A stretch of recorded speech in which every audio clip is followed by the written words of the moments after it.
Pronto, gente, eu comecei a transmitir lá pelo YouTube, tá? Eu colei o link no chat de texto, então se alguém não estiver conseguindo entrar, pode tentar colocar esse link.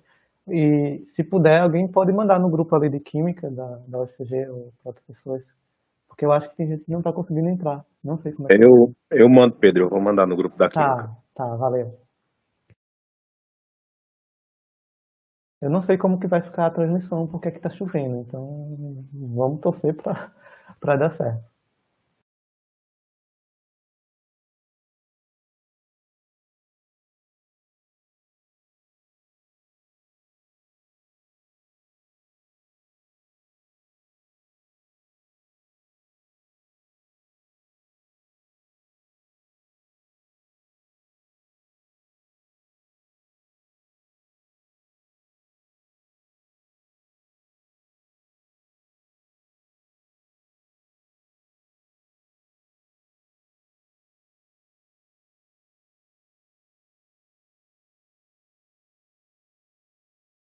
Ô Igor, pode confirmar comigo se tu está conseguindo enxergar a capa do slide? Mapeamento químico e tal. Tô enxergando. Tu Tá consegue ok. ver a caneta laser também? Sim. Porque pode ser que eu utilize a caneta, então fica legal de ver, tá?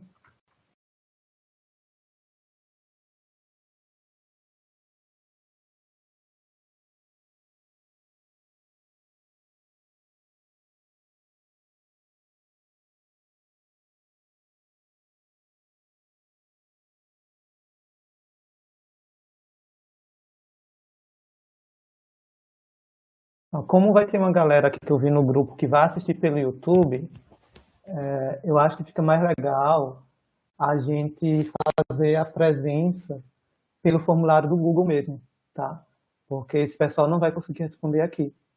Então, tu pode Pronto. gerar e eu posto lá nos comentários do YouTube, no chat. Pronto, certo. Ou tu manda no grupo, não sei como que vai ser. É melhor gerar lá no YouTube, Tá, porque tá o bom. daqui a gente já tem o formulário, né, da plataforma daqui. É, Aí você pode pegar os que estão aqui na plataforma, aí depois mandar para mim e eu gero o, o formulário lá pro YouTube. tá bem. Gente, vocês que estão chegando por aqui, lembrem de tem notas compartilhadas, a seção aqui do lado do bate-papo. Vão lá e escrevam o nome completo de vocês e o número de matrícula para ter a presença, tá? Se não for lá para o YouTube. Por favor, não apaguem o nome de quem já está ali. Escrevam embaixo. Esperem alguém digitar, se alguém estiver digitando, e escrevam embaixo, tá? Senão vai confundir muito.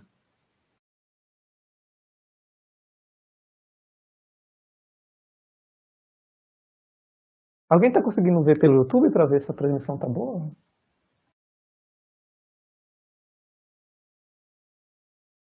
Aqui, até aqui tá tudo bem.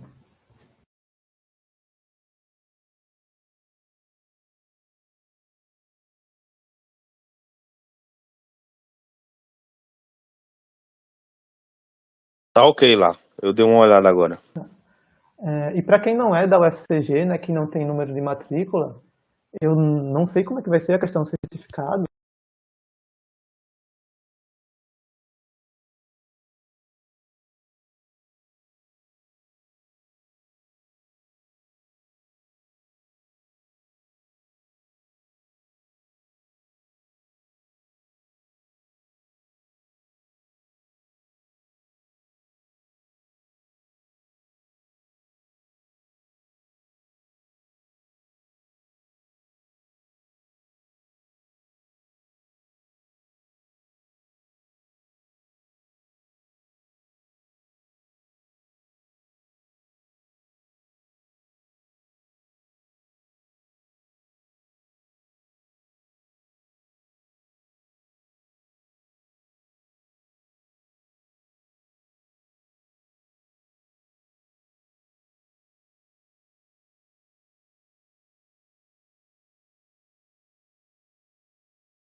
Pedro?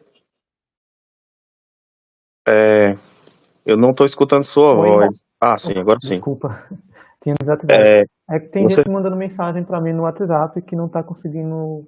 acessar por aqui. Tu mandou o link do YouTube? Mandei no grupo. Tá, Mandei obrigado. no...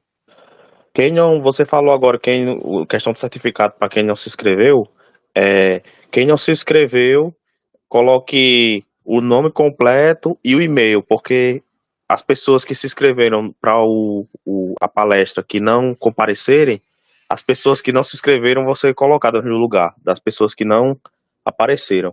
Então, quem não se inscreveu e quer obter o certificado, coloque o nome completo e o e-mail.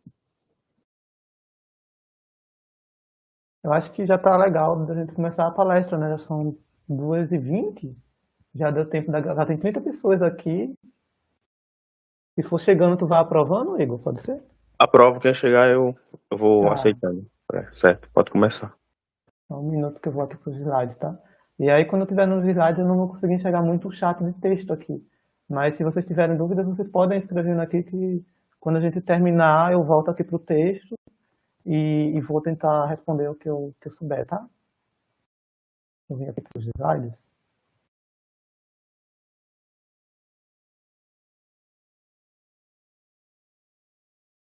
Bem, gente, para quem... Bom dia, né? Boa tarde, na verdade, já é tarde. A todos, todas e todos.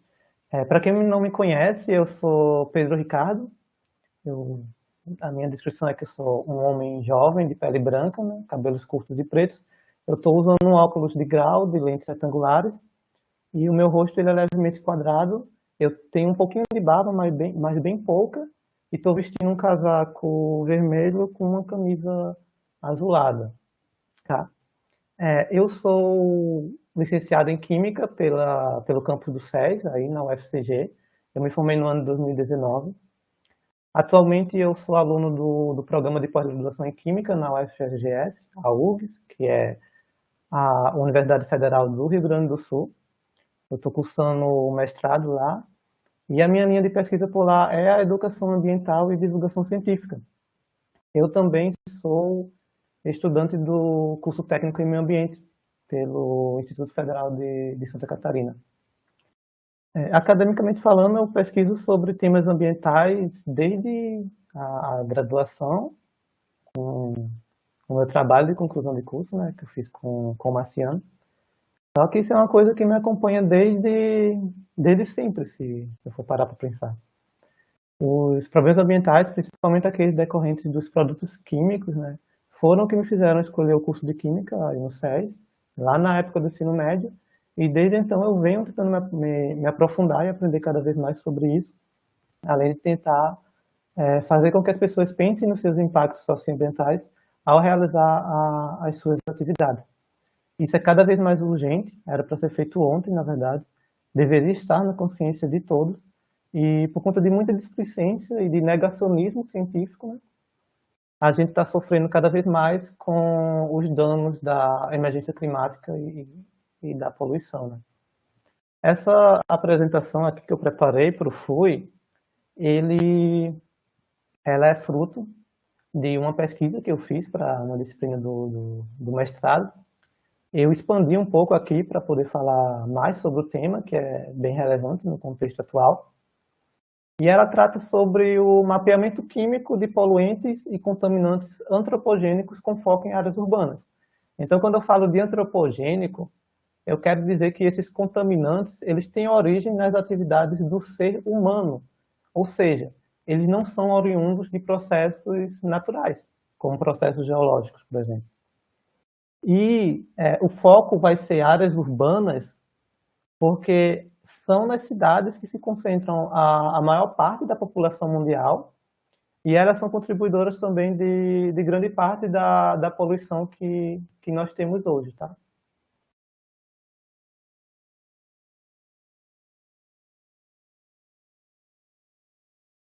Então, eu organizei essa palestra de forma que a gente consiga entender o que é o mapeamento geoquímico e como que ele é fundamental para identificar os poluentes de uma forma ampla. Então, para isso, eu vou apresentar uma introdução inicial, né, com uma recapitulação histórica do que é a geoquímica, os conceitos também, os processos de industrialização e de urbanização, né, que são muito importantes, levando em conta a abordagem multidisciplinar que a pesquisa em mapeamento ela exige. Partindo da história dessa ciência, a gente vai precisar conceituar também alguns termos específicos da área que vai fazer com que a gente compreenda melhor algumas coisas. E para quem quiser se aprofundar mais no tema também vai ser interessante. Depois disso, o enfoque é a poluição encontrada na zona urbana. Então, eu vou falar um pouco dos principais poluentes químicos antropogênicos, que são, por exemplo, metais pesados, poluentes gasosos, e também falar sobre as suas fontes. Eu vou mostrar alguns exemplos aqui. O mapeamento químico, ele ajuda a entendê-los melhor e ajuda também a entender qual é o alcance, a extensão que eles têm ali no ambiente, principalmente na questão das cidades. Depois disso, eu vou falar um pouco sobre iniciativas de mapeamento comunitário, ou realizado por empresas e organizações, e eu vou encerrar falando um pouco sobre a situação ambiental da zona urbana de Cuité. Vou falar só brevemente sobre isso, e vou encerrar com as minhas conclusões e considerações. Tá?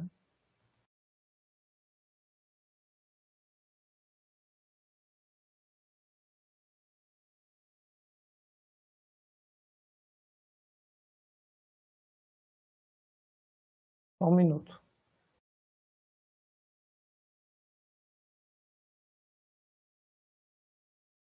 Gente, se a minha câmera cair, vocês me avisem, tá? Porque ela tá com um probleminha. Então, Igor, se tu puder me avisar aí pelo WhatsApp, eu volto a ativar. Eu vi aqui agora que a minha câmera caiu, então eu tô tentando voltar a ativar, tá?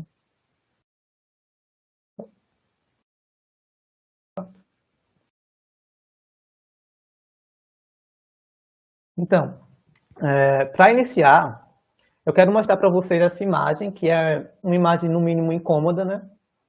Só que é comum a gente ver no dia a dia das cidades, que é um caminhão a diesel expelindo fumaça tóxica. Eu acho que todo mundo aqui já deve ter sentido alguma vez na sua vida o odor terrível que é essa fumaça sufocante. Então você tosse, os seus olhos, eles vão lacrimejar, a visão ao redor se torna limitada por conta dessa fumaça preta. E tudo isso vai acontecer por conta dos componentes químicos ali presentes naquela fumaça e que são uma ameaça tanto ao ambiente quanto à saúde humana. A gente também precisa começar a refletir o quanto que o tráfego de carros em nossas cidades ele alterou e continua alterando a composição química das paisagens urbanas. Há bastante discussão relacionada ao fato de que temos cidades mais voltadas para carros do que para seres humanos. Com relação aos elementos químicos em si, eles não são possíveis de serem vistos a olho nu. Então, por conta disso, nós não conseguimos, muito poucos de nós vão conseguir compreender a sua real ameaça. No caso específico dos produtos expelidos nos exaustores a diesel, por exemplo, só 1% deles são considerados mais poluentes e danosos à saúde humana. Então, entre os principais, a gente vai ter o monóxido de carbono, hidrocarbonetos, os óxidos de nitrogênio e de enxofre e partículas materiais que são resultantes lá da combustão incompleta. Esses compostos, eles são responsáveis por alguns desses sintomas que eu falei aqui, mas a exposição contínua a longo prazo também pode fazer com que leve ao surgimento de problemas muito mais graves, como o câncer de pulmão, por exemplo.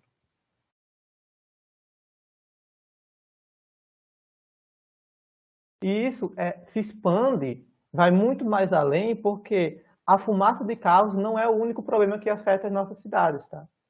As cidades, elas não parecem, mas elas são cheias de riscos, principalmente riscos ambientais.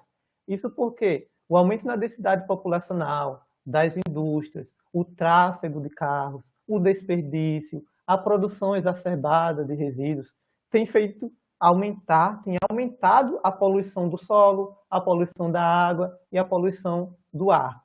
Então, o que a gente pode ver aqui, pensar, é no futuro, com cidades cada vez mais populosas, cidades sofrendo de inundações regulares, erosão do solo, cidades com escassez de água potável, onde plantas e árvores não podem crescer por causa do solo poluído ou pobre em nutrientes. Podemos ter cidades onde crianças não podem brincar fora de casa porque o solo do jardim, do playground ou da escola está contaminado, ou ainda gerações com a saúde ruim por conta do ambiente químico em que eles estão vivendo. A gente já vê muito disso nos noticiários. Todas as fotos desses slides são de cidades reais e que enfrentam tais problemas. A maioria deles decorrentes da emergência climática, que afeta principalmente pessoas em situação de vulnerabilidade. Então, a gente não fala mais mudança climática. A gente está no nível extremo que a gente diz que a gente está em emergência climática. Dessa forma, identificar os poluentes e os locais contaminados por elementos químicos nas áreas urbanas vai ser essencial, porque com isso a gente vai conseguir proteger a saúde dos seus habitantes e garantir que eles possam ter a qualidade de vida que se espera quando alguém vai habitar numa cidade. Então, essa identificação, esse mapeamento químico, mapeamento geoquímico, ele possibilita que a cidade seja planejada de forma que a população não seja envenenada pelos elementos químicos e seus compostos tóxicos. Só que muito desse planejamento, infelizmente, ele envolve lidar com o legado de nossos antepassados e, essencialmente, com as mudanças trazidas pelo fenômeno da industrialização.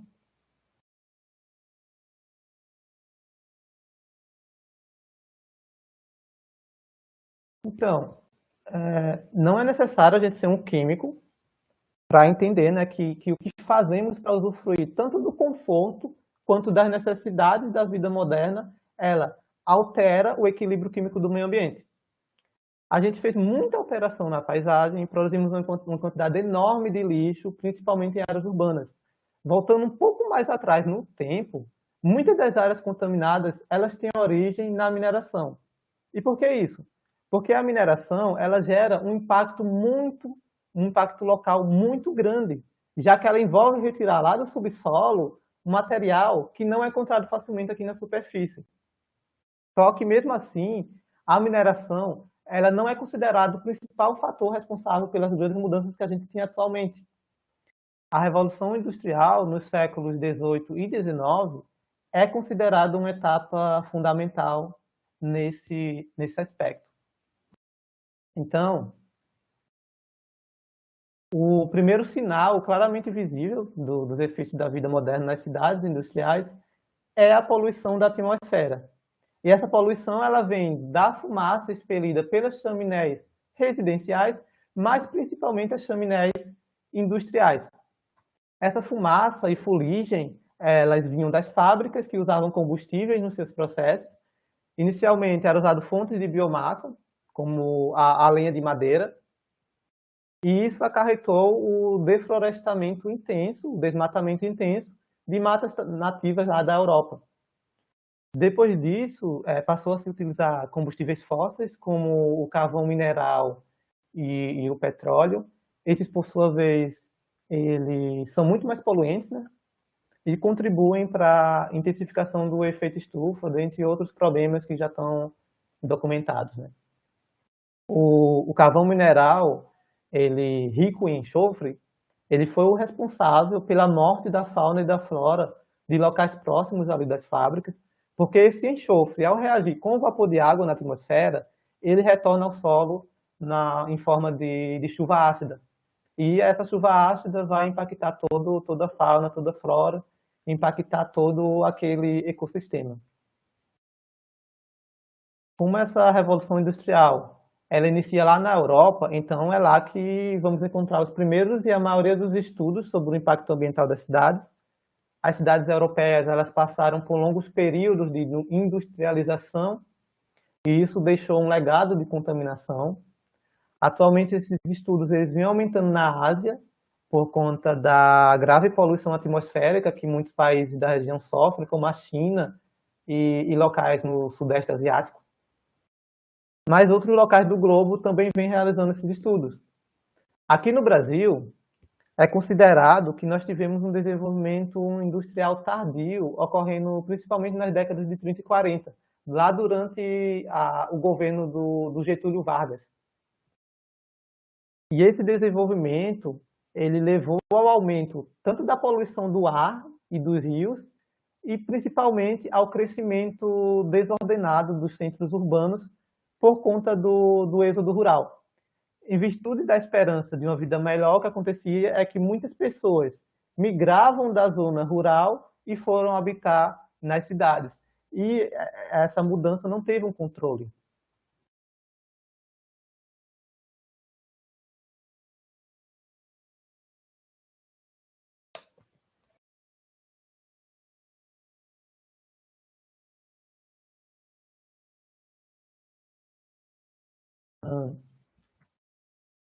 Vocês sabiam que o Brasil ele chegou a ter a cidade considerada a cidade mais poluída do mundo, segundo a ONU? Então, Cubatão, no estado de São Paulo, era conhecida como a capital química do Brasil a partir da década de 50. E por que era conhecida dessa forma? Era por conta da sua localização, que era uma localização privilegiada. Ela fica apenas 12 quilômetros do Porto de Santos e 100 quilômetros do de São Paulo. E ali tinha mais de 30 fábricas instaladas, cujo excesso de poluição levou a cidade a ficar conhecida como Vale da Morte. Em 1981, a ONU apontou como o município com a pior qualidade do ar em todo o mundo. No final dos anos 70, a emissão de componentes químicos tóxicos, como monóxido de carbono, benzeno, óxido de enxofre, nitrogênio e hidrocarbonetos, liberados lá em Cubatão, ele chegou a ultrapassar 1.000 toneladas por dia. Além disso, era frequente ter chuva ácida. A chuva ácida, ela destruiu vegetações, aqui como vocês podem ver, vegetações na Serra do Mar. Essas partes que estão mais avermelhadas são locais que não têm vegetação. E sem a cobertura vegetal, o solo fica exposto, né? Ele é facilmente erodido por intempéries, como o vento e a chuva. Alguns relatos de moradores de Cubatão, das partes residenciais, diziam que a chuva era tão ácida que chegava a queimar a pele das pessoas. Então, não só isso, né? Na Vila Parisi, por exemplo, que era um bairro residencial de baixa renda, próximo às indústrias de petróleo, de fertilizantes e de metais, nasciam crianças com graves malformações nos membros e no sistema nervoso. Pelo menos 37 crianças nasceram mortas devido à anencefalia, que é a falta do cérebro. Hoje em dia, isso mudou. Então, Cubatão mudou tanto que ficou reconhecida pela ONU como símbolo da recuperação ambiental, porque foi instituído um extenso projeto lá, um extenso projeto de recuperação ambiental, que impôs medidas de controle, com instalação de filtros nas chaminés, e isso reduziu cerca de 90% das emissões de poluentes, e o número de pessoas começou a cair, o número de pessoas com problemas respiratórios e de bebês comprometidos.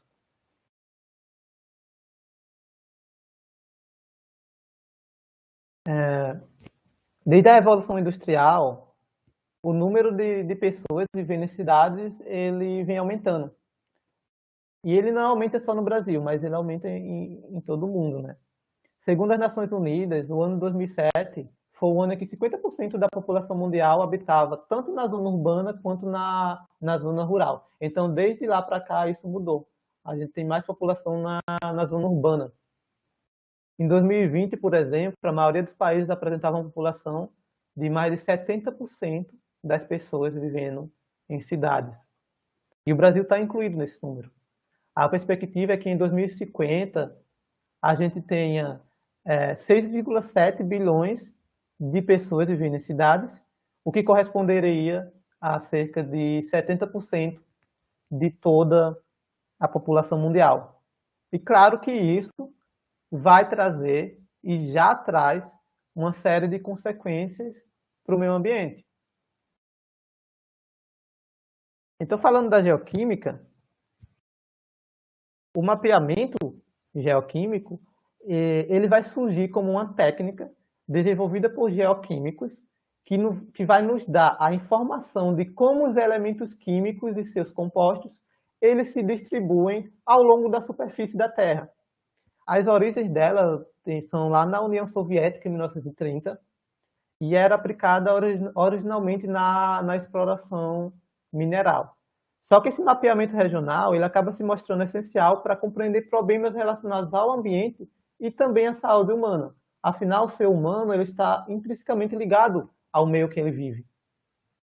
Hoje em dia, os mapas geoquímicos eles são uma ferramenta essencial para identificar anomalias químicas em certos lugares, anomalias que podem ser causadas tanto por fenômenos naturais, chamados de fatores geogênicos, quanto por atividades antropogênicas, que são aquelas que têm origem na ação humana. Esse mapeamento ele vai ajudar a documentar contaminações, por exemplo, vai ajudar a fazer avaliações de risco, determinar o nível de contaminantes químicos no local, que vai ser essencial para o monitoramento ambiental, para planejar como é que cresce o município, para onde ele deve se expandir, e vai ajudar também até em pesquisas médicas. Os mapas geoquímicos, que eu vou mostrar alguns mais à frente, eles são o produto final dos estudos, e eles sempre são uma interpretação da distribuição espacial dos elementos químicos e seus compostos e os processos que controlam ou influenciam nessa variação.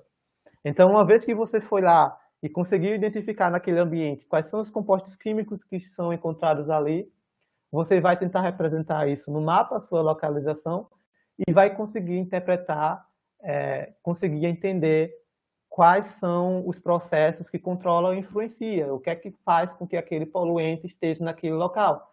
E uma vez sabendo disso, você pode tomar decisões mais acertadas para intervir naquele problema.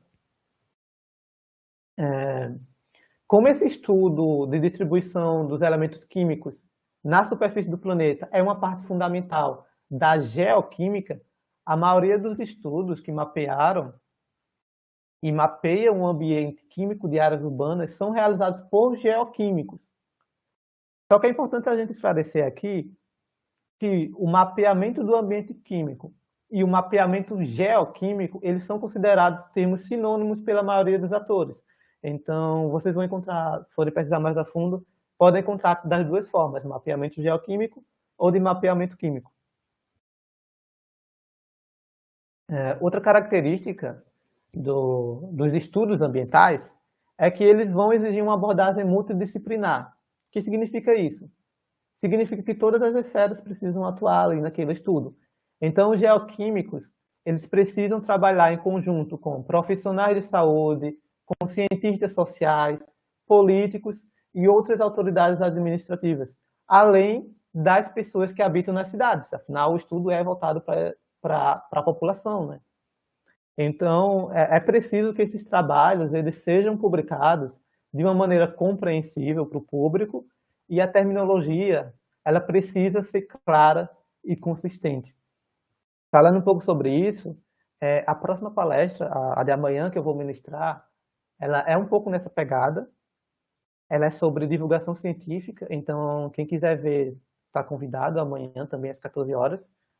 E eu vou tentar esclarecer isso, que a gente tem que produzir conhecimento científico, mas esse conhecimento científico ele tem que ser comunicado para a população de uma forma que seja acessível, de uma forma que ela consiga compreender.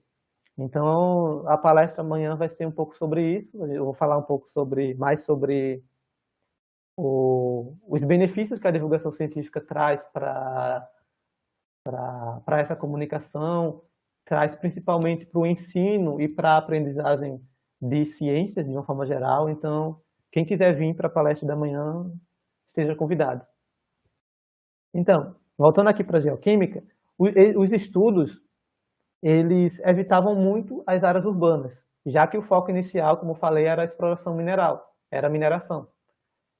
Só que a consciência ambiental e os fundos financeiros para esse trabalho, além do declínio no interesse em exploração mineral nos países de alta renda, e quando eu falo em países de alta renda, estou me referindo aqui ao termo que não é muito legal de se falar, país desenvolvido, esses estudos fez com que muitos geoquímicos passassem a pesquisar as áreas urbanas, porque muitos dos elementos e compostos tóxicos emitidos pelas atividades humanas, eles frequentemente se acumulam lá no solo, já que o solo ele é o depositor de praticamente tudo que está acontecendo ali no ambiente.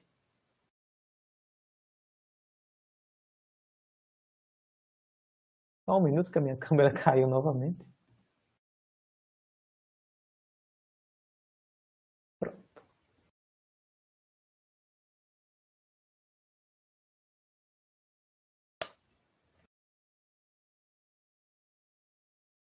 Então, entre os objetivos mais comuns de se fazer esse mapeamento, eles estão estabelecer uma base de referência para o ambiente urbano, ou seja, você vai conseguir saber onde eu posso expandir as minhas casas, onde eu posso ter casas residenciais, onde eu posso ter casas, estabelecimentos comerciais ou industriais.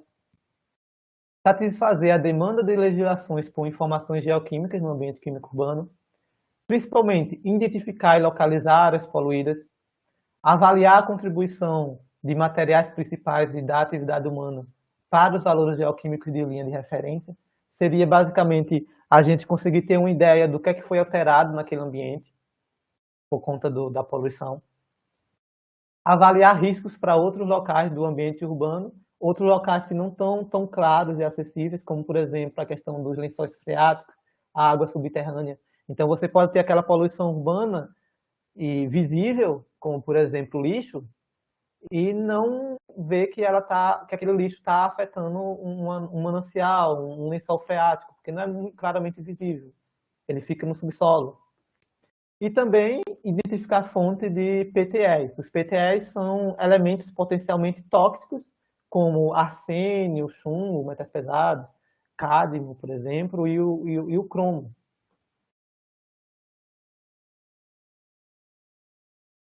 Como eu disse para vocês, é importante que esses resultados das pesquisas sejam divulgados de forma clara e de forma consistente, já que envolve uma equipe multidisciplinar com pesquisadores de áreas diferentes. Então, nem todo mundo que estiver fazendo a pesquisa ali com você vai conseguir compreender o que está sendo dito, o que você propõe. Então, por conta disso, alguns termos são importantes de se destacar quando lidamos com zonas urbanas. O primeiro seria definir o que é uma área urbana. Isso porque as estratégias de amostragem elas vão variar se o local é rural ou se o local é urbano. O problema que a gente tem é que definir uma área urbana é muito difícil, porque é uma variedade de definições. O que é que vai acontecer? Cientistas sociais, por exemplo, eles tendem a utilizar o número da população ou a densidade populacional para definir o que é urbano e o que não é. Só que isso também varia até entre países.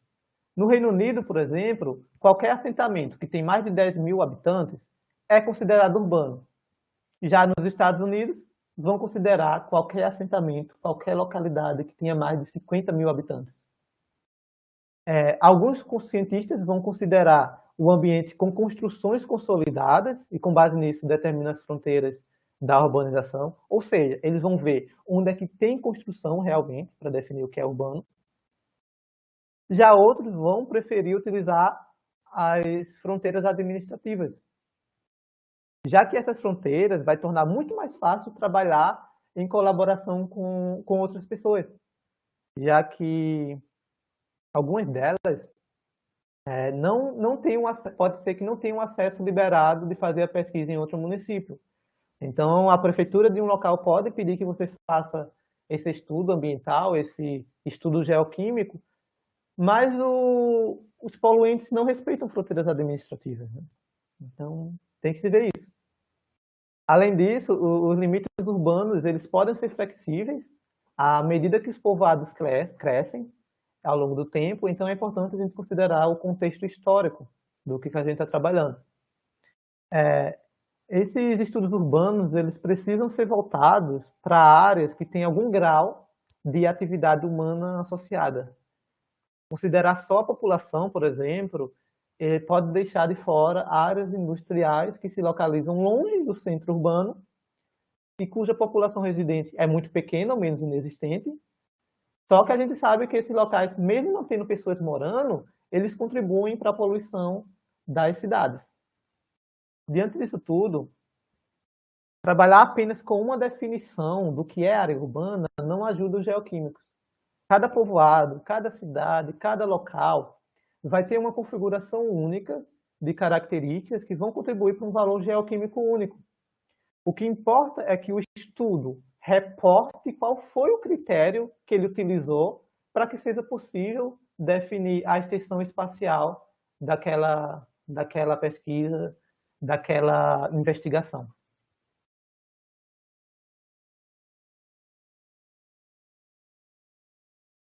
Outro termo bastante utilizado pela geoquímica é a baseline, ou geochemical baseline. Geralmente esse termo não é traduzido para o português, mas seria algo como valores de referência geoquímicos. Em linhas simples, ela é definida como sendo a concentração de um parâmetro químico, que pode ser um elemento, pode ser uma espécie, pode ser um composto, em um ponto específico do tempo de uma amostra de material geológico. É como se fosse uma fotografia daquela concentração. Então, usando como exemplo uma amostra do solo, que a gente tem aqui, nós poderíamos, por exemplo, definir o nitrogênio como nosso parâmetro. E a concentração desse elemento naquele dia que eu fiz a avaliação seria a minha baseline. Seria o meu valor padrão, o meu valor de referência.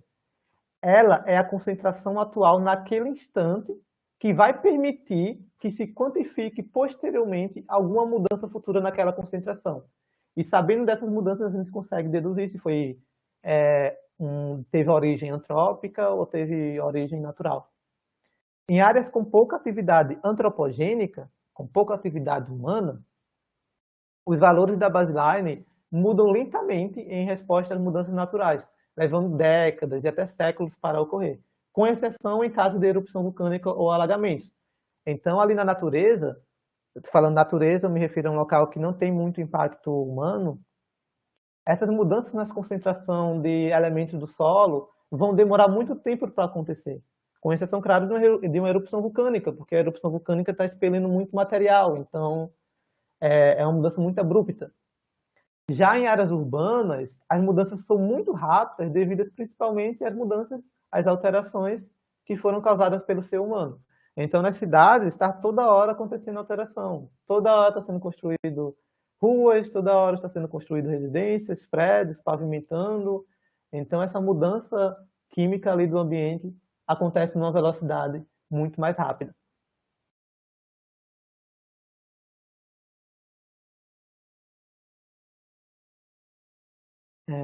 Já o background, no contexto de ambiente urbano, ele pode ser definido como uma medida relativa de distinguir as concentrações de um elemento ou composto natural com as concentrações desses elementos que foram influenciadas ou alteradas devido às ações antrópicas. Ele pode ser comparado com as concentrações dos elementos no ambiente natural. Então, se você consegue obter os valores de referência urbanos, a baseline, e o background natural, que são os valores de referência no ambiente sem influência humana, então você consegue estimar a contribuição do ser humano para aquela alteração. Claro que para isso, tanto as amostras urbanas quanto as do meio natural precisam ter características similares para fazer essa comparação. Então, o que eu quero dizer aqui uma vez que você consegue ter dois ambientes, um ambiente que eu digo natural, que não tem muita modificação do ser humano, um ambiente ali na zona urbana, consegue fazer as coletas nos dois locais e eles se assemelham, você consegue ver que ali na zona urbana teve alterações relacionado àquela amostra que você teve no ambiente natural. E com base nisso, você consegue fazer uma interpretação do que é que foi contribuição do ser humano ali. É como se fosse uma subtração que você faz. Conhecer esse background geoquímico, ele permite distinguir as áreas poluídas de não poluídas e também, principalmente, avaliar a extensão das atividades humanas e o destino dos seus elementos.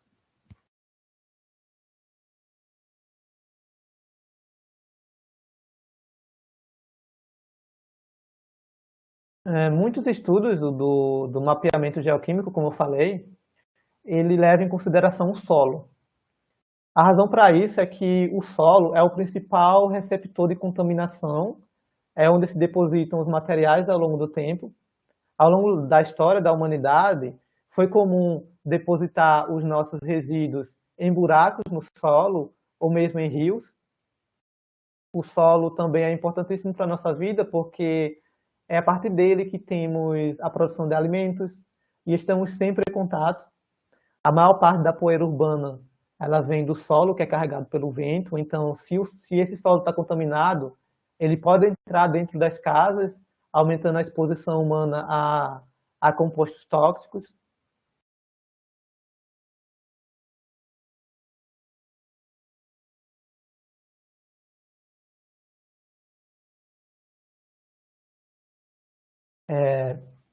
Esse solo da superfície, ele também é facilmente acessível por crianças em fase de desenvolvimento. Então, tem estudos que mostram que o solo urbano em playgrounds, parques, jardins, ele é impróprio até para cultivo de vegetais, por conta da contaminação. Essa proximidade que a gente tem com o solo, ela é tão íntima que há uma relação direta entre a composição química do sangue humano e os materiais da crosta terrestre, como vocês podem ver aqui nesse gráfico. Então, aqui em vermelho, a gente tem a concentração dos elementos no sangue humano.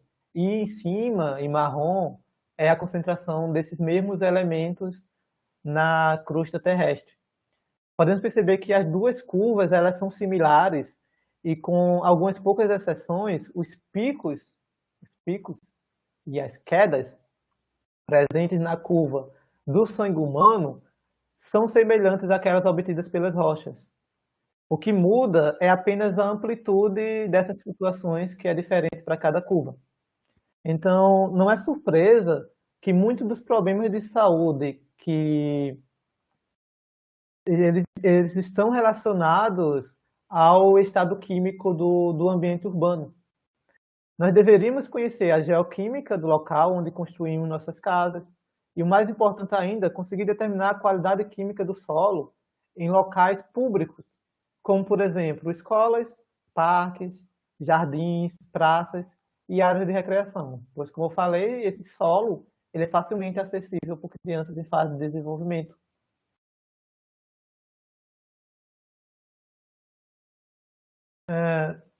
E qual seria a origem desses contaminantes? A resposta para isso não é simples, porque o ambiente urbano é um sistema complexo, onde os processos de contaminação eles vão depender de múltiplas fontes, que muitas vezes não estão conectadas entre si. Por conta disso, nessa palestra, o que eu vou fazer é apresentar uma visão das fontes que contribuem para a geração de poluentes antropogênicos mais importantes no espaço urbano. Ou seja, são aqueles poluentes que têm origem na atividade humana. É importante lembrar também que muitos deles não afetam só a saúde da população, mas também afetam a saúde do próprio planeta Terra.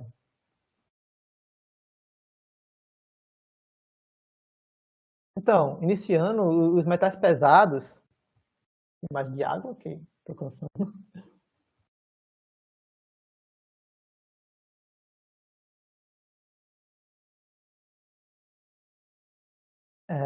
Primeiramente, falando sobre os metais pesados e os semimetais, eles são um dos principais focos de pesquisa no mapeamento geoquímico, por conta do impacto que eles têm na saúde humana. E, dentre eles, o que é mais estudado e mais reportado é o chumbo. Além deles, a gente vai ter o arsênio, o cádmio, cromo, cobre, níquel, o zinco. Eles são bastante analisados por conta das elevadas concentrações desses elementos devido à industrialização da Europa. Muitos elementos químicos eles são essenciais para a vida, só que alguns deles são potencialmente perigosos para plantas e minerais. Os metais pesados são alguns deles, e nas cidades eles podem entrar no corpo humano através da inalação, na inalação da poeira ou gases e pela ingestão do solo contaminado, como disse para vocês no caso de crianças em fase de desenvolvimento. Eles também podem afetar fontes de água potável. Então, vamos colocar aqui, por exemplo, o chumbo, o Pb, na tabela periódica. Até pouco tempo atrás, o chumbo ele era usado como aditivo na gasolina. E por conta disso, ele contaminou o ar, contaminou o solo, a água potável e as plantações por quase um século. Ele só foi proibido nos países de alta renda na década de 80, e os países de baixa e renda média ainda usavam a gasolina com chumbo por pelo menos até o ano de 2002. Isso segundo o PNUMA, que é o órgão, o Programa das Nações Unidas para o Meio Ambiente. Só no ano passado, só em 2021 foi que a gasolina com o metal pesado teve um fim no mundo todo. Então não é surpresa que ele seja bastante estudado, e o setor de veículos e transportes é considerado como uma das principais fontes. O chumbo também era encontrado em tintas de paredes antigas. Então, construções demolidas são uma fonte de chumbo para o solo se aqueles resíduos não forem removidos. É interessante a gente observar também que o mercúrio, o Hg, que é um metal extremamente tóxico, ele é liberado tanto em incineradores quanto em crematórios. A razão dele ser liberado em crematórios é por conta das obturações dentárias de amálgama que continham mercúrio antigamente. Então, uma vez que aquele corpo ele é cremado, o metal presente ali na amálgama dentária se volatiliza e é liberado para a atmosfera. Lembrando que o mercúrio está sendo bem problemático na região norte, né?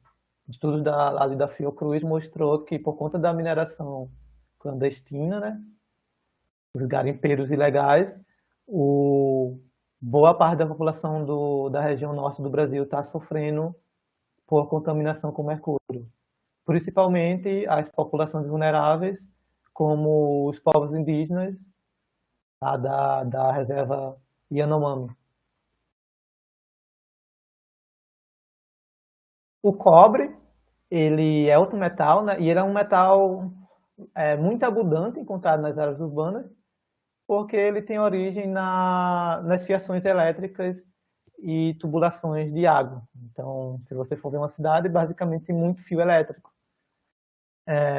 Os períodos dos metais pesados, eles já são bem conhecidos na literatura. Uma vez que eles entram na cadeia alimentar, eles sofrem um processo de bioacumulação e causam danos aos rins, ao sistema nervoso e imunológico. Em alguns casos, os metais são carcinogênicos e teratogênicos, afetando o crescimento do embrião ou do feto. Mulheres que foram expostas ao mercúrio durante a gravidez, por exemplo, deram à luz crianças com malformações congênitas, mesmo as mães não apresentando sintomas de envenenamento pelo mercúrio. Para conseguir identificar a fonte desses poluentes, que podem afetar a saúde humana de várias formas, é preciso também a gente ter um bom entendimento de como aquele local foi utilizado, foi usado, como ele foi ocupado ao longo da história.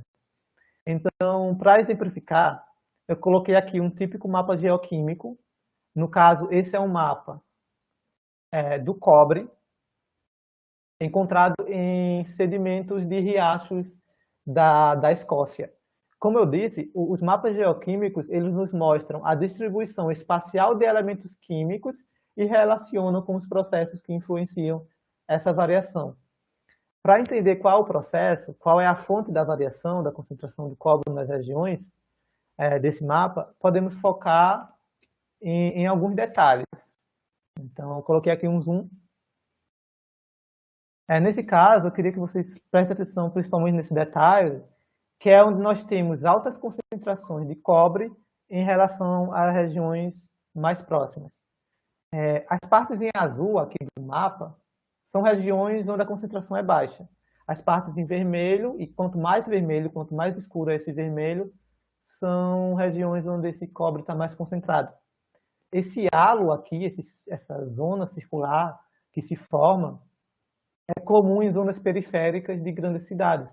Nesse exemplo, se trata de Glasgow, que é a cidade mais populosa da Escócia.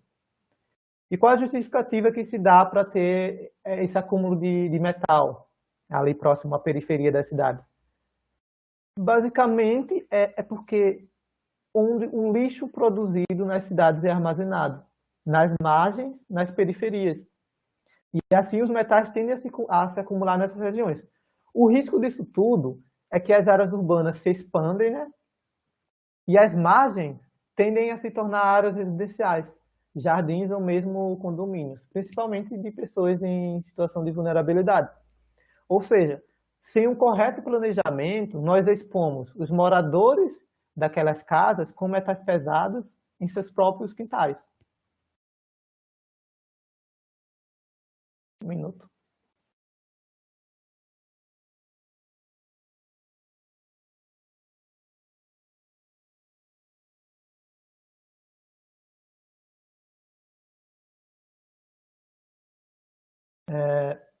Aqui é um outro exemplo de aplicação de um mapa geoquímico que ajuda a compreender um problema de saúde. Nesse caso, foi a contaminação de crianças de New Orleans, nos Estados Unidos, pelo metal pesado chumbo. Então, aqui nesse primeiro mapa, nós temos a média de chumbo encontrado no solo da região. Quanto mais escuro, mais chumbo presente. E aqui nesse segundo mapa, nós temos a média de chumbo encontrado no sangue das crianças. Então, esse primeiro, a gente tem o chumbo encontrado no solo, e esse segundo, a gente tem o chumbo encontrado no sangue. Esses estudos aqui são de dois autores diferentes, tá? E também são de anos diferentes. O que a gente pode perceber é que há uma relação espacial entre o local, entre o solo contaminado e onde essas crianças habitavam.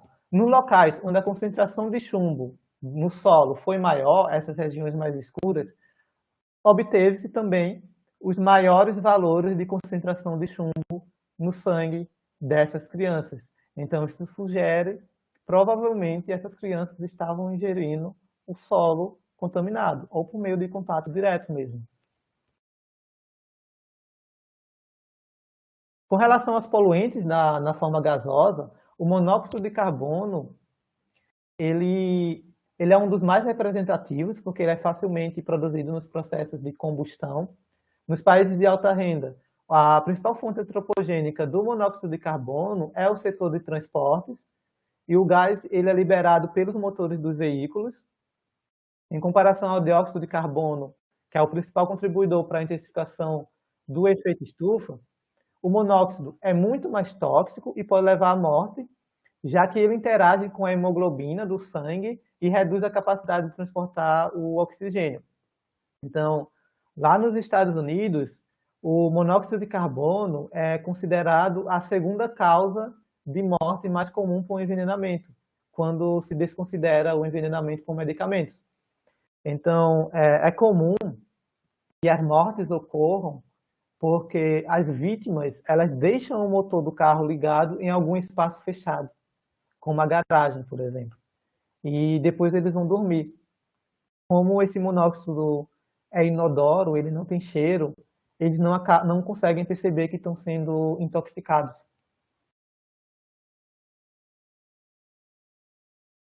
Já as emissões aqui de dióxido de enxofre, elas vêm principalmente da geração de energia ou de instalações térmicas. O tráfego de carros ele não é mais considerado um grande produtor de dióxido de enxofre, porque as legislações ambientais reduziram a quantidade de enxofre presentes tanto na gasolina quanto no diesel. A exposição ao gás pode levar ao aumento da mortalidade por doenças cardíacas e respiratórias. E no caso do meio ambiente, o dióxido de enxofre ele é responsável pela formação da chuva ácida. Então, é uma das principais causas de contaminação tanto do solo quanto da água e degradação de materiais, como estátuas, pinturas e de metais. A maioria dessas emissões de dióxido de enxofre, elas ocorrem no hemisfério norte, já que o carvão utilizado para aquecimento, para geração de energia e outras atividades é o carvão mineral, que pode conter enxofre na sua composição, se não passar por um tratamento prévio. Aqui em países de baixa renda e países de média renda, como o Brasil, tem-se o costume de se utilizar a biomassa, que é o carvão vegetal. Então, esse carvão ele não tem muito enxofre. Por fim, os óxidos de nitrogênio, que são chamados de NOx ou NOx, esse X aqui é porque varia o número de oxigênios, tá? Então, a gente representa por X. Os NOx, eles são gerados nos processos de combustão, independente do combustível que é usado, já que a formação dele ocorre pela reação do nitrogênio atmosférico com oxigênio a temperaturas muito altas, maiores que, por exemplo, 1.200 graus Celsius. Os motores dos veículos, dos carros, eles conseguem atingir essa temperatura e, por conta disso, são responsáveis por 98% das emissões de dióxido de nitrogênio para a atmosfera. Eles são responsáveis por vários efeitos negativos na saúde humana, como bronquites, alergias, e também pelo fenômeno da chuva ácida, já que interage com o ozônio e com o vapor de água para formar ácido nítrico. Então, o dióxido de enxofre ele interage com a água da atmosfera e cai na forma de chuva ácida em ácido sulfúrico ou furoso, e os NOx eles formam na atmosfera ácido nítrico.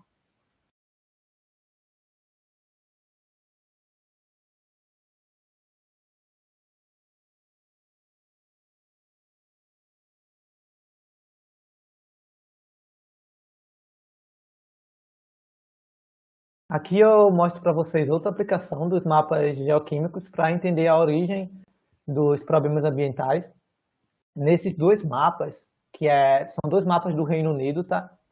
Nós temos a média dos óxidos de enxofre que se depositaram na superfície do solo. A primeira imagem, a imagem A, ela trata-se da deposição sólida.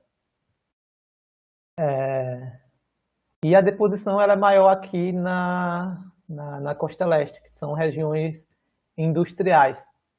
Já aqui no segundo mapa, nós temos a deposição aquosa, e ela está bem mais distribuída pela ilha, por conta que o gás solúvel do ácido sulfúrico ele é facilmente transportável pelo ar. Então, nesse primeiro mapa, a gente tem enxofre sólido, que acumula próximo a regiões industriais, afinal ele é mais pesado. Já o enxofre em forma aquosa se espalha facilmente pela atmosfera, pelo vento, então é espalhado mais uniformemente pela região. Só que o interessante da gente observar, e que os autores descobriram nesse trabalho, por meio de uma modelagem dos dados, foi que uma parte significativa dessas emissões estavam vindo de regiões costeiras, aqui, e vinham aumentando, enquanto que essas outras vinham diminuindo. Então, a razão para isso, que eles utilizaram como justificativa, são essas emissões, elas têm origem em viagens marítimas internacionais, ou seja, viagens de navios. E assim os autores estimaram que é preciso haver uma redução na quantidade de enxofre nos combustíveis de navios. Caso isso não seja feito, em 2020, o estudo era anterior, era de 2007, os navios eles seriam responsáveis por quase 30% das emissões totais de enxofre do planeta. Então, isso é um exemplo para a gente conseguir fazer uma gestão mais acertada, uma gestão mais correta. Porque a gente já tinha legislações com relacionado ao enxofre liberado por indústrias. Só que graças a esse mapa geoquímico, a essa modelagem de dados, concluiu-se que muita emissão, 30% das emissões, podiam estar tendo origem no combustível de navios, que também contém enxofre. Então, isso ajuda a fazer uma legislação mais coerente. Os compostos orgânicos voláteis, ou VOCs, eles são produtos químicos orgânicos que se vaporizam em temperatura ambiente, além dos átomos de carbono. Então, eles têm a estrutura de carbono toda, né? Eles também podem conter hidrogênio, oxigênio, flúor, cloro, bromo, enxofre ou nitrogênio. E eles vão incluir uma variedade de substâncias que vão desde os hidrocarbonetos, que são aqueles que só têm hidrogênio e carbono, como o benzeno, né? Aos halogênios e moléculas com a carbonila. As fontes antropogênicas que liberam para o ambiente são normalmente a queima de combustíveis, como petróleo, gás natural, madeira e o carvão. Mas eles também podem ser emitidos de fontes domésticas, como solventes, pinturas e outros produtos que existem em casa ou no trabalho. Eles estão presentes em quase todo material sintético que tem algum tipo de cheiro. Então, o cheiro de sofá novo, o cheiro de carro novo, geralmente são compostos orgânicos voláteis. Esses compostos contribuem para a formação do ozônio troposférico, que é aquele ozônio que, ao invés de estar lá na camada de ozônio, nos protegendo dos raios ultravioleta, é formado aqui na superfície e causa diversos problemas para a saúde humana. Os VOCs, eles são potencialmente perigosos porque têm efeitos mutagênicos e leucêmicos na saúde humana, principalmente o benzeno. Depois da proibição de chumbo na gasolina, o benzeno passou a ser utilizado para aumentar a octanagem da gasolina. Então, isso fez com que a maior parte do benzeno encontrado em áreas urbanas congestionadas, aquelas áreas com trânsito intenso,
opa, eu acho que a minha internet caiu e ficou sem áudio.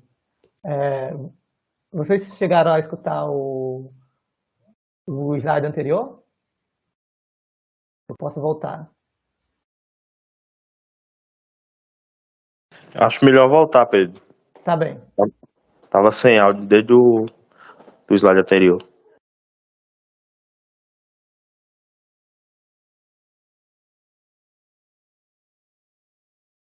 No caso, esse daqui, vocês conseguiram escutar esse ou posso começar desse? Pode começar desse mesmo. Tá bem, tá. Só um minuto. Então, os compostos orgânicos voláteis, eles são produtos químicos, né, que se volatilizam à temperatura ambiente, ou seja, 20 graus Celsius. E eles são compostos orgânicos que podem ter na sua cadeia hidrogênio, oxigênio, flúor, cloro, bromo, dentre outros elementos. São uma variedade de substâncias, a gente vai ter os hidrocarbonetos, como o benzeno, que só possui hidrogênio e carbono na sua estrutura, os halogênios, que podem possuir cloro, bromo, e moléculas lá que tem a carbonila. As fontes antropogênicas, as fontes humanas, que liberam para o ambiente, eles são a queima de combustíveis, como petróleo, gás natural, madeira, carvão. Só que eles também podem ser emitidos por fontes domésticas, né? Então, solventes, pinturas e outros produtos que existem em casa ou no trabalho. Eles estão presentes em qualquer material sintético que tenha cheiro. Então, o cheiro de sofá novo, o cheiro de carro novo, geralmente são esses compostos orgânicos.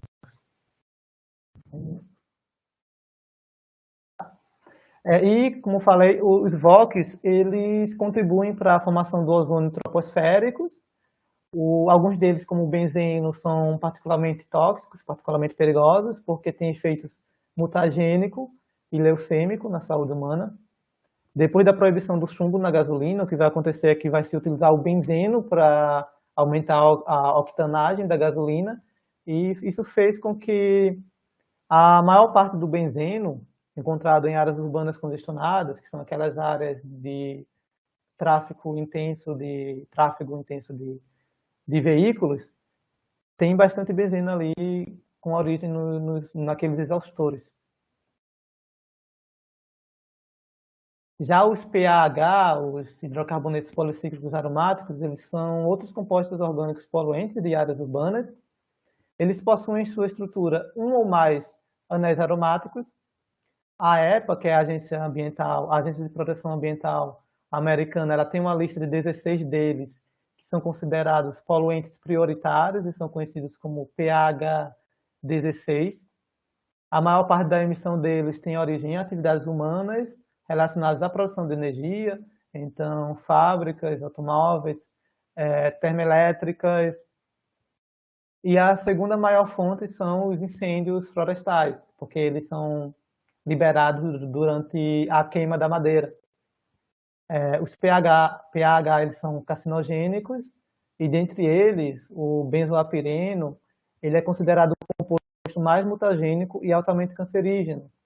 Ele é facilmente emitido durante a queima de madeira para aquecimento ou para cocção, que seria na cozinha.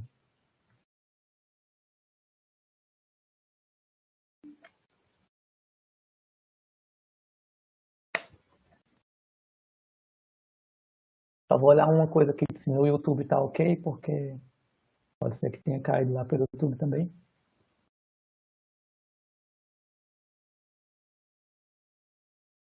Aparentemente no YouTube tá ok. Tá.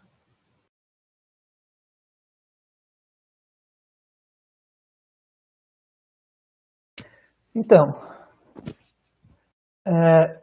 outros compostos tóxicos são os PCBs, que são bifenilas policloradas. Eles são um dos mais perigosos poluentes no meio ambiente. O Programa das Nações Unidas para o Meio Ambiente os classifica como um dos 12 poluentes mais nocivos criados pela humanidade. Eles causam danos ecotoxicológicos irreversíveis em uma variedade de organismos, inclusive o ser humano. Eles são compostos orgânicos clorados sintéticos formados por 2 anéis de fenil unidos com 1 até 10 átomos de cloro. Então, por isso que aqui tem um X e aqui tem um Y, porque esse número de cloro vai variar e vai depender da localização.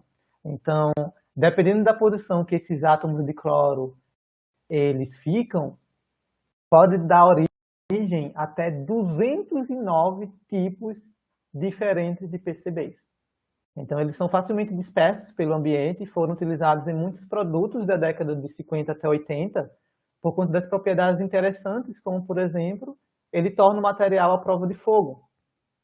Então, por conta disso, foram utilizados em pinturas, equipamentos elétricos, óleos hidráulicos, revestimento de madeira, enfim, tudo aquilo que fosse interessante de não queimar.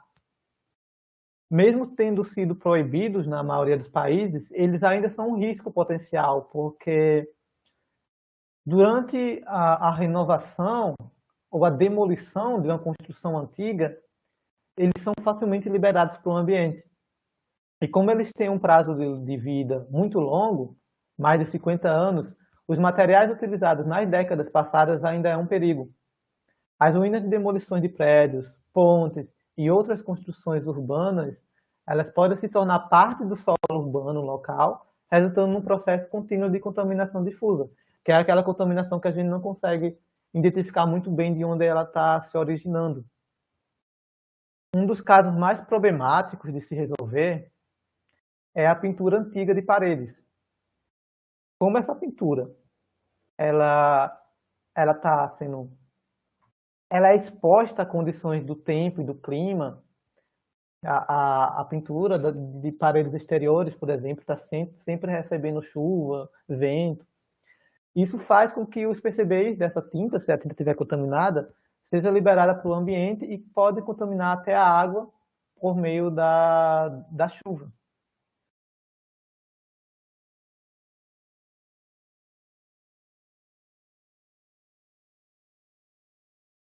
Então, conhecendo esses perigos químicos que o ambiente urbano possui, nós podemos elaborar formas, né, para detectar e também amenizar os seus impactos.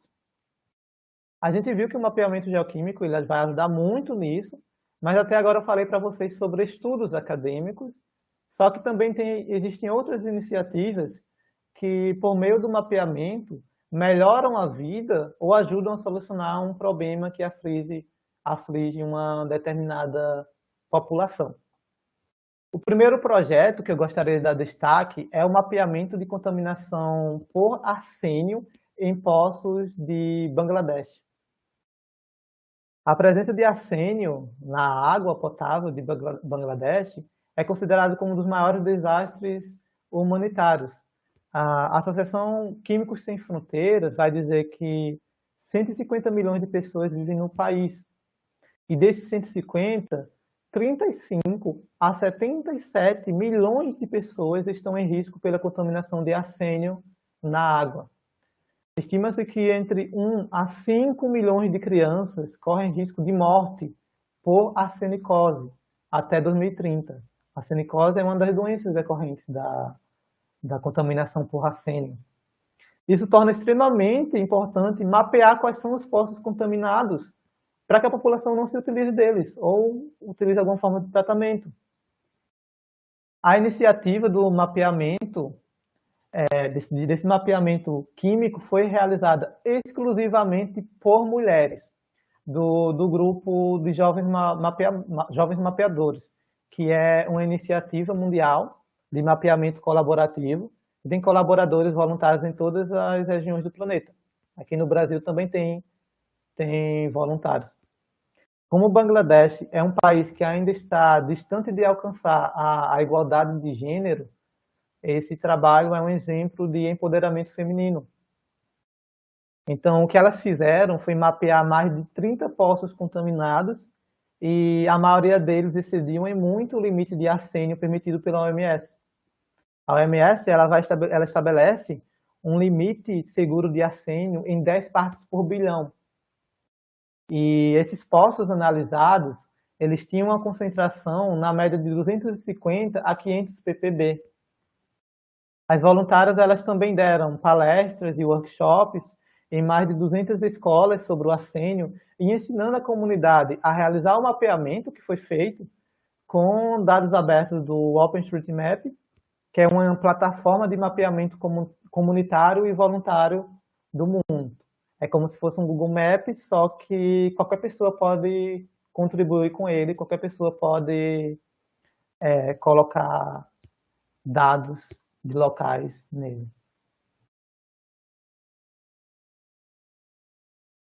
Uma iniciativa mais global é o OpenLitterMap, que foi criado pelo pesquisador Sean Lynch. Ele é uma plataforma aberta que tem o objetivo de mapear a localização do lixo cotidiano encontrado em cidades, como bituca de cigarro. Então, bituca de cigarro, garrafas plásticas e outras formas de lixo doméstico. Como esse lixo ele também libera produtos tóxicos no ambiente, a ideia é que fotografá-los e divulgá-los auxilia na resolução desses problemas e pode ser usado como uma forma de denúncia, de exposição de organização e instituições que não estão respeitando o correto descarte do lixo. O OpenLitterMap ele é uma plataforma web, tem aplicativos para iOS e para Android.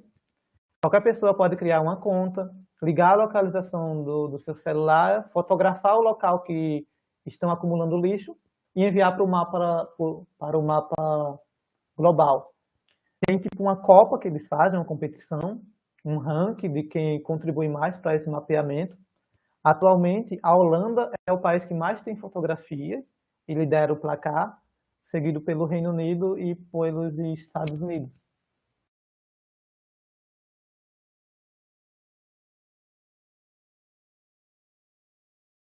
Por fim, a Safecast é outro exemplo, mas ela é mais reconhecida mundialmente. Em 2011, o Japão ele foi atingido por um terremoto, né? Um terremoto que provocou um tsunami na região. Isso levou a um acidente nuclear na usina de Fukushima, que é considerado o mais grave, desde o acidente de Chernobyl na antiga União Soviética. Depois do desastre, as informações sobre a radiação não eram muito confiáveis e sequer eram publicadas. Para tentar solucionar esse problema, 3 pesquisadores, o Sim Bonner, Pieter Franken e Joe Ito, eles começaram a monitorar, a coletar e a publicar abertamente dados sobre a radiação e eles fundam a empresa Safecast. Eles começaram também a distribuir para a população esses dispositivos, dispositivos detectores de radiação que eles mesmos desenvolveram. É um dispositivo portátil, pequeno, e que consiste de um contador de radiação Geiger, que é um contador de radiação, um GPS e um cartão de memória, um cartão SD. A ideia, que acabou sendo um sucesso, é que as pessoas comuns passassem a monitorar a radiação das vizinhanças e contribuíssem para o mapeamento. A Safecast cresceu, né? E também passou a monitorar a qualidade do ar, publicando todos os dados em domínio público. Então, qualquer pessoa pode ter acesso a esses dados. Não existe um impedimento financeiro ou algo do tipo. Além do Japão, a Safecast passou a atuar na Europa e Estados Unidos, cresceu internacionalmente. Os seus voluntários incluem pessoas de todas as idades e eles são livres para decidirem de onde fazer o monitoramento. Assim, esse mapa geoquímico online é constantemente atualizado e é um ótimo exemplo do que a gente chama de ciência aberta e acessível para as pessoas. Então, antes de encerrar, está acabando um pouquinho, eu queria trazer um pouco da abordagem para mais local, falar um pouco da cidade de Cuité. Então, para quem não conhece Cuité é uma cidade pequena, relativamente pequena, tem menos de 20 mil habitantes, segundo o censo de 2022, mas nem por isso deixa de ter problemas ambientais que poderiam se valer de um bom mapeamento geoquímico. Estudos de mapeamento geoquímico são quase inexistentes. Se vocês souberem de algum, eu ficaria muito feliz que me enviassem. Mas tem algumas pesquisas de qualidade de solo e de água que poderiam ser vinculadas com os mapas para uma melhor interpretação. Então, eu só quis colocar aqui alguns locais que já tiveram pesquisas ou que seria muito interessante que isso fosse feito. Então, primeiramente, numa perspectiva urbana, a gente tem a problemática que é o lixão de Cuité, localizado próximo ali do sítio Jatobá, e concentra muita quantidade de resíduos domésticos e até hospitalares, como esse artigo vai dizer. Ali próximo tem o Riacho do Maribondo, que corre água na época das chuvas, e tem alguns pequenos açudes ali de fazendas também, além da população que vive ali próximo. A gente tem também a Lagoa Bela Vista, que por muito tempo recebeu os resíduos do hospital municipal e até hoje recebe efluentes domésticos. Ela é imprópria para balneabilidade e para dessedentação animal, ou seja, os animais não podem beber da sua água. Aqui em cima ali subindo a ladeira do Sés, onde fica o letreiro de Cuité, né? Tem essa pequena região que antigamente era usada como depósito de lixo, antes do campus, né? Bem antes. E mais embaixo a gente tem a nascente do Olho d'Água da Bica, que deve, e ela é protegida pelo campus da UFCG. Nós temos também a Granja Santa Clara e uma pequena lagoa aqui que surge ali no Novo Retiro, se não me engano, que surge durante as chuvas e é um local perfeito para a reprodução de insetos.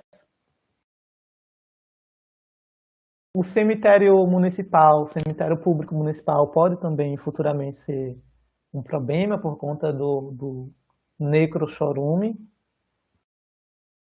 Cuité não tem um sistema de esgoto, então a população se utiliza de fossas para o descarte de seus dejetos, e isso pode contribuir para vários problemas de saúde pública. É bem frequente, por exemplo, que nós temos surtos de diarreia durante o período do verão, por exemplo, e também uma grande concentração de moscas. Enfim, eu deixo apenas essa problemática para vocês, porque a cidade tende a se expandir e precisamos ter informações suficientes sobre esses impactos ambientais. São áreas potenciais de pesquisa que podem ajudar tanto no planejamento urbano futuro, quanto no nosso presente. Resumindo tudo isso que a gente viu hoje, o mapeamento químico ele é uma ferramenta essencial para que tenhamos uma cidade sustentável e para o bem-estar de seus habitantes. Esses estudos eles aumentaram consideravelmente nas últimas décadas e nos ajudam a tomar soluções mais sábias, soluções mais ambientalmente justas no planejamento das cidades.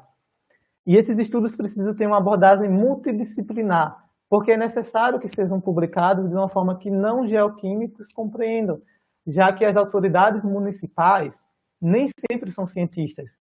E também porque o meio ambiente é resultado de uma série de interações complexas, assim como a origem também dos seus contaminantes. No estado atual que estamos, de emergência climática, desastres humanitários e ecológicos, não há mais como ignorarmos a atividade destrutiva do ser humano no planeta. Mas assim como nós podemos destruir, nós também podemos construir um mundo melhor para os nossos descendentes, ou pelo menos mitigar as catástrofes que irão nos afligir com uma frequência muito maior. E existem iniciativas, não só do meio acadêmico, mas da própria comunidade ou mesmo de empresas, como falei, que buscam melhorar a saúde humana e a saúde planetária, se utilizando da ciência, principalmente da ciência, né? E mostrando que isso tudo é possível. Então, eu encerro citando a frase famosa da queridinha grande ambientalista bióloga Rachel Carson: o homem é uma parte da natureza e sua guerra contra a natureza é inevitavelmente uma guerra contra si mesmo. Eu agradeço ao FCG, à comissão do 12º Festival Universitário de Inverno e ao Centro de Educação e Saúde por ter me dado a oportunidade de falar sobre esse assunto com a comunidade do campus e a todos vocês aqui que estão presentes. Eu agradeço também à URGS, a Universidade Federal do Rio Grande do Sul, ao seu programa de pós-graduação em Química e ao grupo em que faço parte, o grupo de pesquisa em ensino de Química, o GTEC. Muito obrigado pela atenção. Se vocês tiverem alguma dúvida, podem jogar no chat ou ligar no microfone que a gente pode fazer um debate ou algum comentário.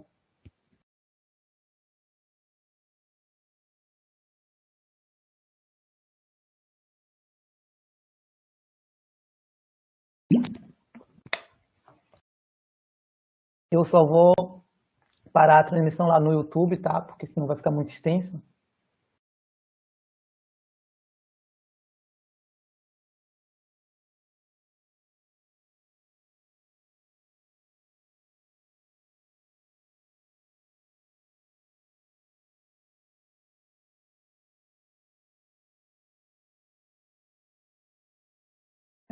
Igor, tu jogou o link do formulário para o YouTube de presença?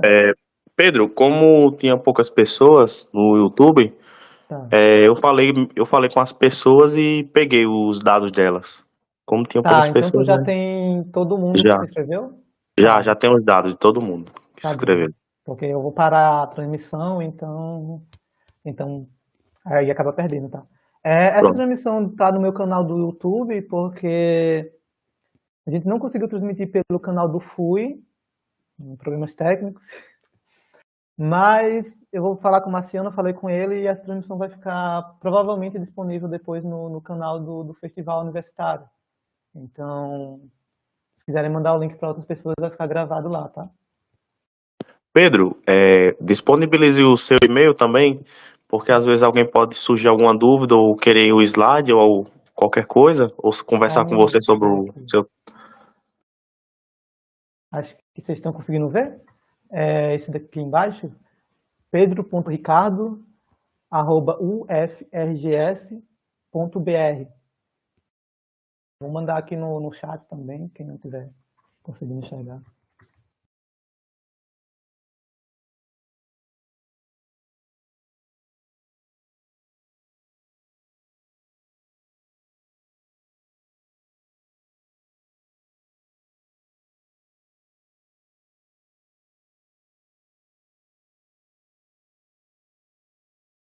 Pronto, eu parei a transmissão lá do YouTube, tá?